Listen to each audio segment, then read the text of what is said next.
Welcome to Pastor's Chat today.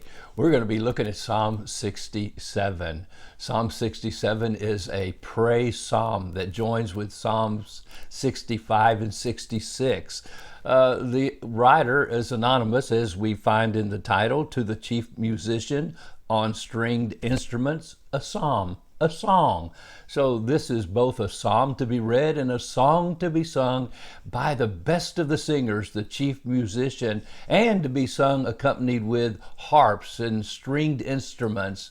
And probably this psalm, some believe it was written during the period of the time of King Hezekiah and Isaiah, after the great deliverance of God for the people of Israel from Assyria.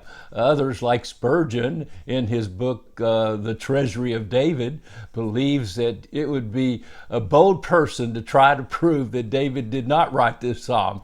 But I believe as you look at this psalm, God is to be glorified. He blesses his people that they might be a blessing. And this psalm is about the blessings that God has put on the people of Israel, but not just so they could say, oh, we are so blessed, God is so good to us. No, so that they could be a blessing to the nations. Matter of fact, out of these few 7 verses here in this psalm, out of all of them except for 2, you hear about all the earth, the nations.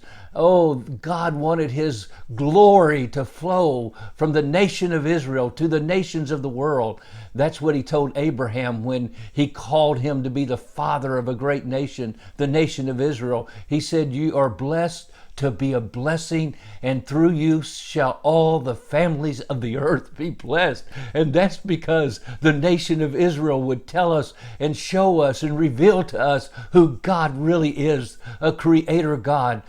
Through the nation of Israel, he gave us the Bible. Through the nation of Israel, he gave us the understanding that you know God, the true and the living God, by faith alone, as Abraham teaches us and the nation teaches us, and through the people of God, we were given the Messiah, Jesus Christ, and that's why all the nations of the earth can be blessed. Well, let's read this psalm in its entirety, and here it reads, God be merciful to us and bless us and cause his face to shine upon us, Selah, that your way may be known on earth, your salvation among all nations. Let the peoples praise you, O God. Let all the peoples praise you. Oh, let the nations be glad and sing for joy. For you shall judge the people righteously and govern the nations on earth. Selah. Let the peoples praise you, O God. Let all the peoples praise you. Then the earth shall yield her increase. God, our own God, shall bless us. God shall bless us, and all the ends of the earth shall fear him. Now, you know, whoever wrote the psalm was acquainted with the law of God, the first 5 books of the Bible, the Pentateuch, the Torah. And you remember the blessings that the high priest would pray over the people of Israel. There in Numbers chapter 6, verse 24, the Lord bless you and keep you. The Lord make his face shine upon you and be gracious to you. The Lord lift up his countenance upon you and give you peace. This was a regular blessing that the high priest would pray over the nation of Israel, the people of Israel. The glory of God would rest upon his people. That was his face shining upon them. Remember how the glory of God abode over the nation in the pillar of fire by night and the pillar of cloud by day. Upon the tabernacle, the Shekinah glory of God would lead them and follow them and be upon them in the wilderness. He would be upon them individually, like his glory was upon Moses, and his face would shine.